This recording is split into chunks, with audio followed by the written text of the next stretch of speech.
Assalamualaikum warahmatullahi wabarakatuh. Perkenalkan, nama saya Sania Yukatai Nandira dengan NIM belakang 280 dan Nur Aisyah Imama dengan NIM belakang 302.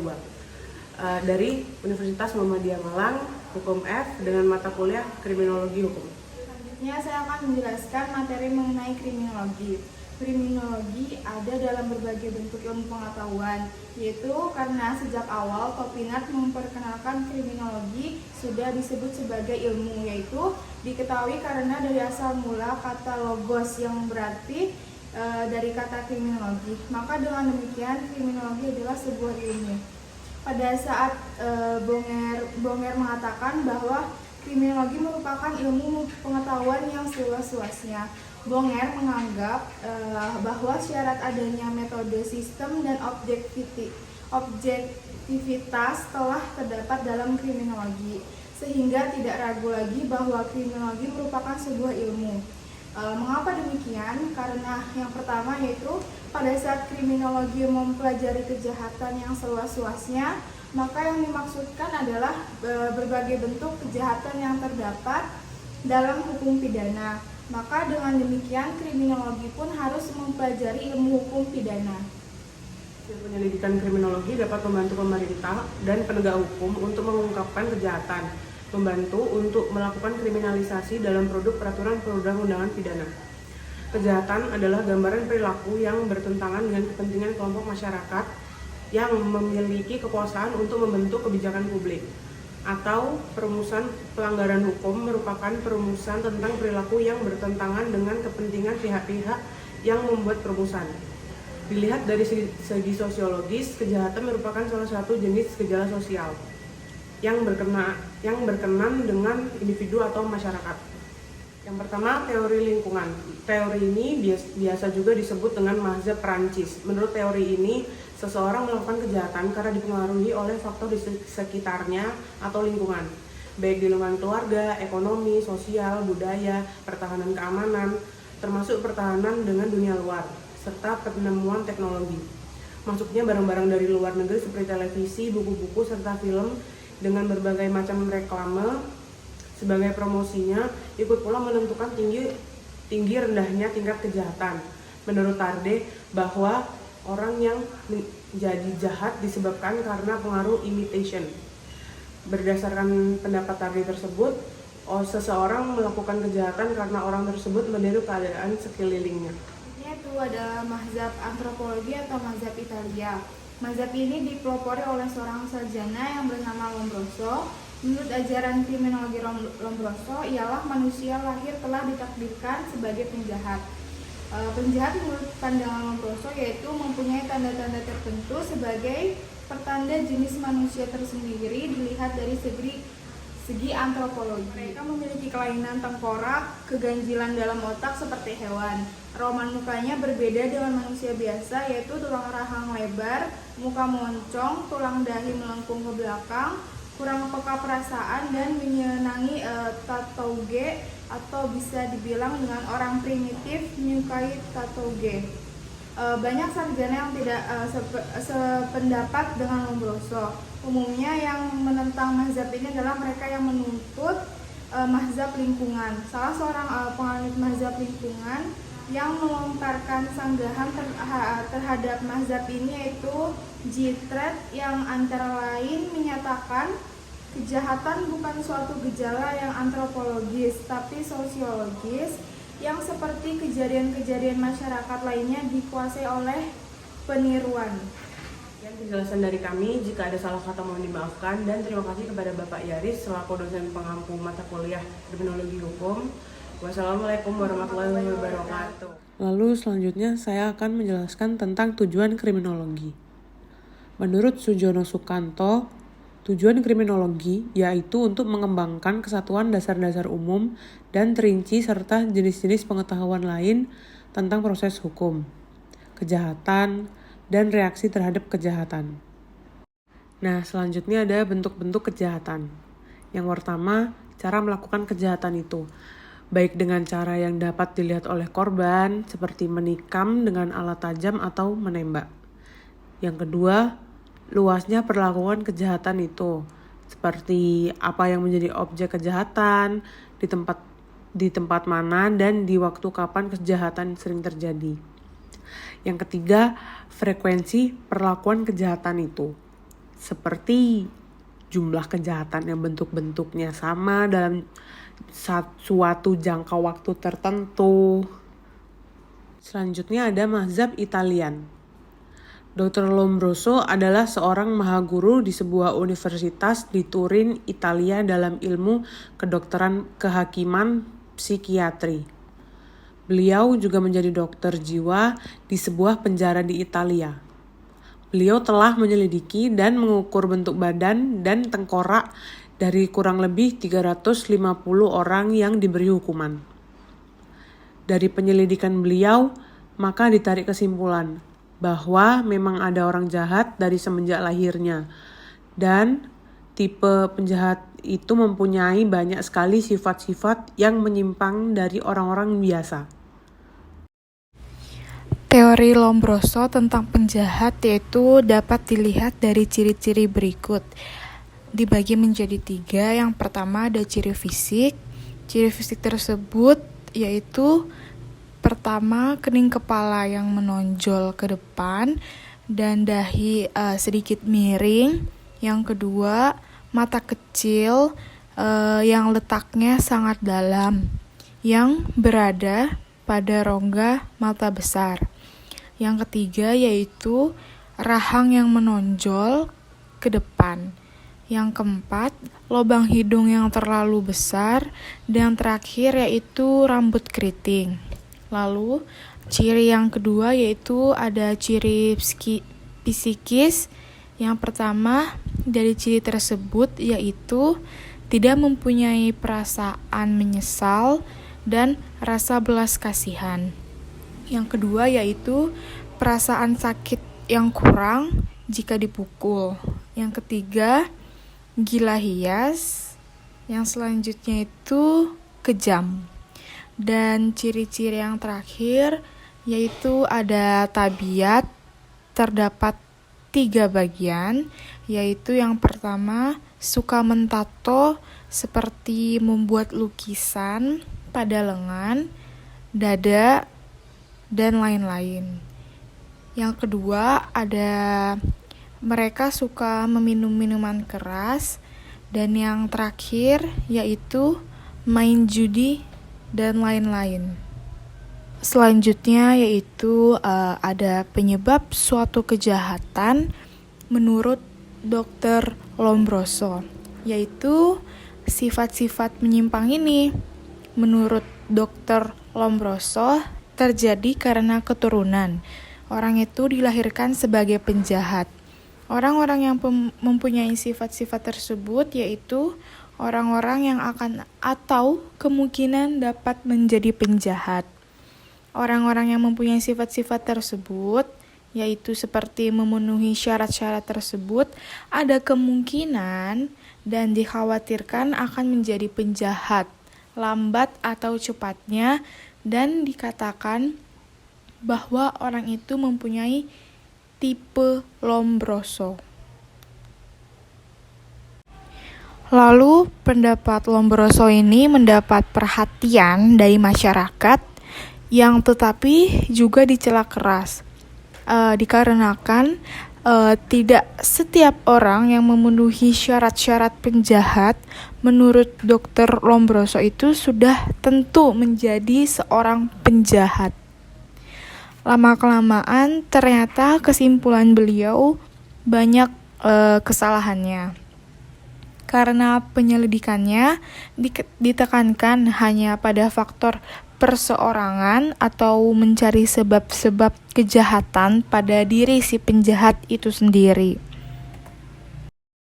Selanjutnya yaitu terdapat mazhab biososiologi. Profesor Ifern pada tahun 1856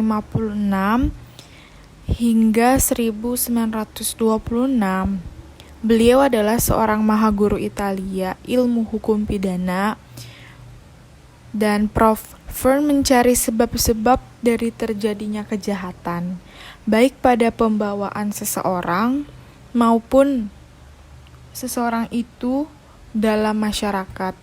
Lalu ternyata penyebab kejahatan itu merupakan pengaruh dari faktor individual dan sosial. Nah, mazhab biososiologi ini mempunyai persoalan sudah cukup lama dipikirkan oleh ahli-ahli filsafat dan menimbulkan bermacam-macam teori hukum pidana. Bahkan di zaman dulu, terkadang teori hukuman itu menjadi tujuan dari hukum pidana tersebut. Nah, misalnya seperti Plato, dia mengatakan bahwa pada hakikatnya suatu hukuman itu bermaksud supaya memperbaiki si penjahat.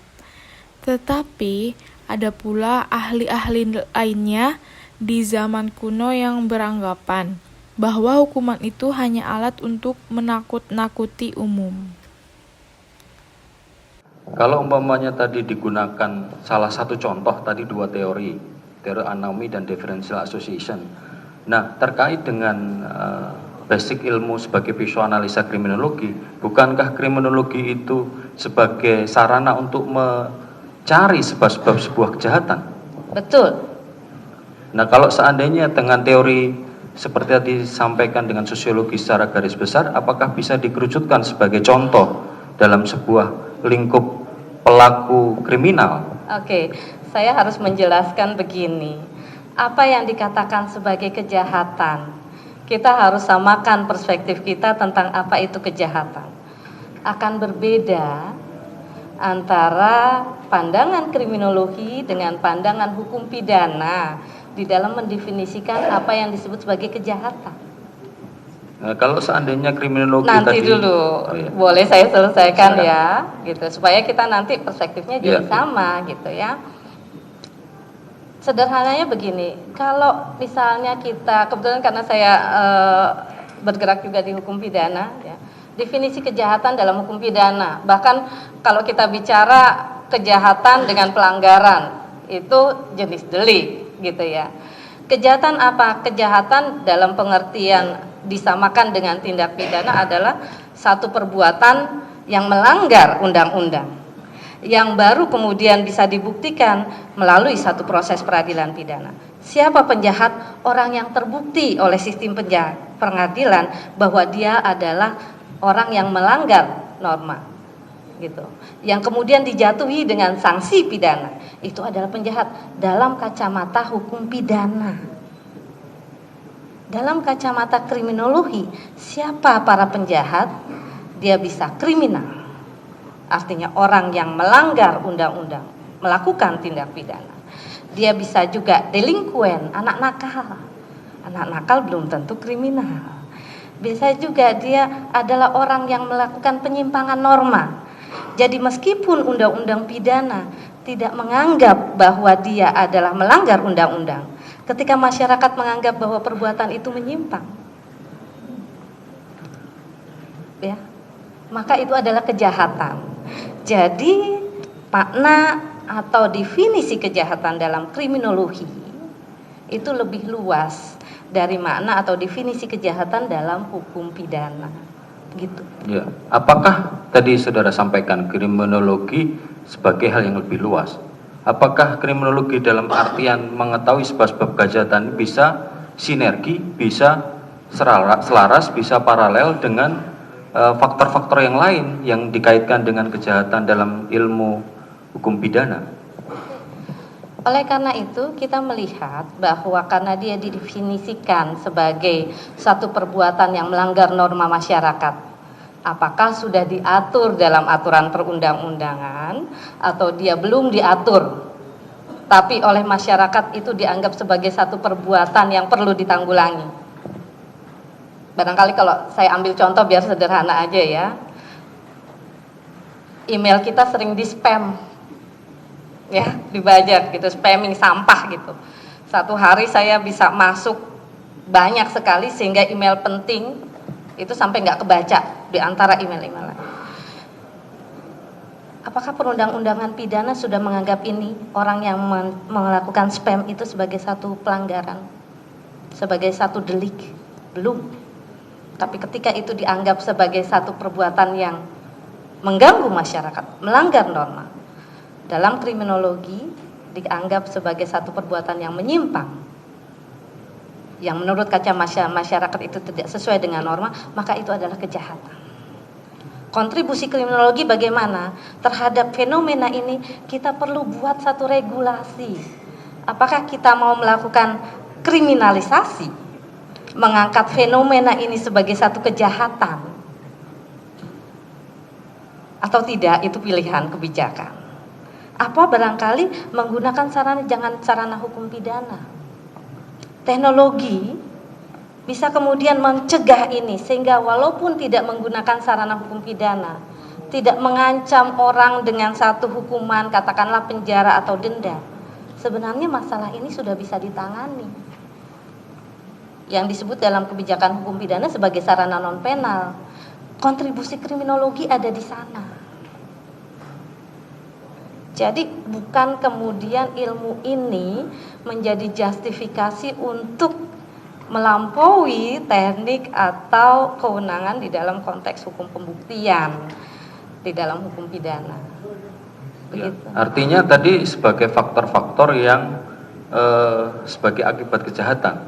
Tapi kalau seandainya suatu kejahatan itu sudah diregulasi, contoh konkret aja sebuah perbuatan pembunuhan, artinya di dalam regulasinya sudah ada pengaturan. Ya. Kalau contoh saudara ahli tadi bilang spam tadi belum ada.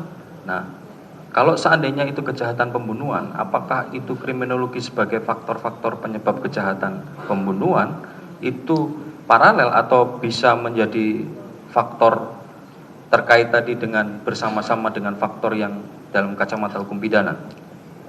Kalau ketika itu sudah dinormakan, ya, di mana kontribusi ilmu kriminologi?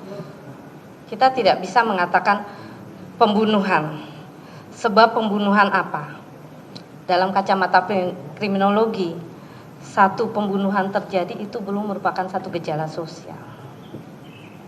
Sama seperti kemarin, kejahatan seksual itu marak di mana-mana. Maka itu adalah fenomena sosial. Kontribusi kriminologi ada di mana? Gimana caranya mencegah ini? Kalau misalnya ternyata pembunuhan ini kerap terjadi di masyarakat. Statistik mengatakan angka pembunuhan di Jakarta tinggi. Maka sebetulnya ilmu kriminologi harus mencari kenapa angka pembunuhan di Jakarta tinggi.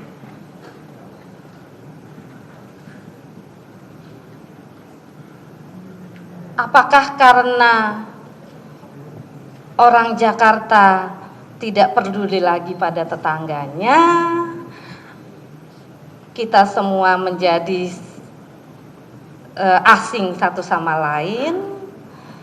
Ikatan-ikatan sosial sudah makin merenggang, gitu. Atau karena hal-hal lain, maka ilmu kriminologi punya kewajiban untuk melihat itu, meneliti itu, dan memberikan kontribusi. Sebaiknya langkah kebijakan apa yang harus diambil. Itu kontribusi ilmu kriminologi. Ya. Tadi terkait dengan metode sosiologis tadi, sosiologis tadi ya. Tadi dijelaskan sosiologis metodenya observasi, empirical research, statistik. Nah, apakah metode observasi empirical research ini lebih ke kacamata mikro, lebih ke orang per orang? Kan juga bisa juga, apakah bisa dipergunakan sosiologi itu? Bisa saja. Bisa. Tapi tidak menganalisis kasus. Tidak menganalisis personal. Karena kalau personal, nanti larinya ke arah psikologi. Larinya ke sosiologi. Psikologi. Kalau kasus per kasus bisa saja ilmu kriminologi, tapi kita selalu menggunakan ini sebagai sampel. Sampel. Ya, sampel. Observasi, katakanlah observasi. Itu kenapa kemudian statistik menjadi penting? Akan dipertanyakan. Kalau perilaku dikatakan menyimpang, berapa kali observasi dilakukan terhadap siapa saja yang kemudian menjadi subjek dari observasi itu. Semuanya menjadi pertaruhan untuk diuji. Sekarang coba saudara jelaskan juga. Ini saya ada beberapa istilah ini. Kriminogen, apa itu kriminogen? Faktor-faktor kriminogen. Ya, faktor-faktor kriminogen itu faktor-faktor yang sebetulnya bisa dikatakan potensial yang kemudian bisa mendorong satu fenomena kejahatan itu terjadi. Faktor kriminogen di dalam masyarakat itu bisa dikatakan sebagai faktor-faktor yang bisa mendorong orang melakukan kejahatan. Mendorong itu orang kriminogen melakukan ya? Kriminogen. Sekarang tadi karena saudara ahli membatasi itu sebagai hal yang makro, kita bicara makro. Apakah orang per orang dalam sebuah komunitas sosial yang mempunyai catatan kriminologi, catatan kriminal, apa itu tindak pidana, apa itu pelanggaran, beberapa catatan kriminal, apakah dengan catatan kriminal itu bisa saudara pisau analisa menjadi sebuah hal yang dapat dikatakan sebagai penyebab sebuah kejahatan? Oke. Jawaban saya adalah kembali lagi kepada pertanyaan sebetulnya. Apakah kemudian seorang yang pernah melakukan tindak pidana pasti akan mengulangi perbuatannya lagi? Faktor kriminogen yang dimaksud di sini bisa jadi kita akan teliti bagaimana pembinaan di dalam lapas. Hal-hal apa yang sudah dilakukan untuk mengubah perilakunya. Konteks nilai atau norma yang diinternalisasi di dalam lapas apakah berhasil atau tidak. Mungkin gitu.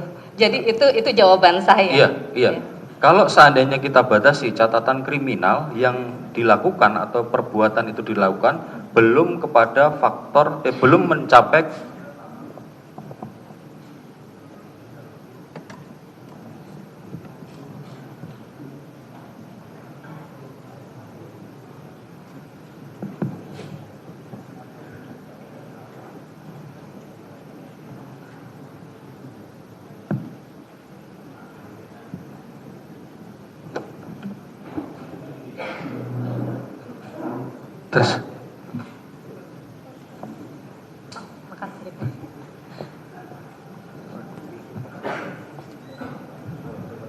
Artinya seperti ini.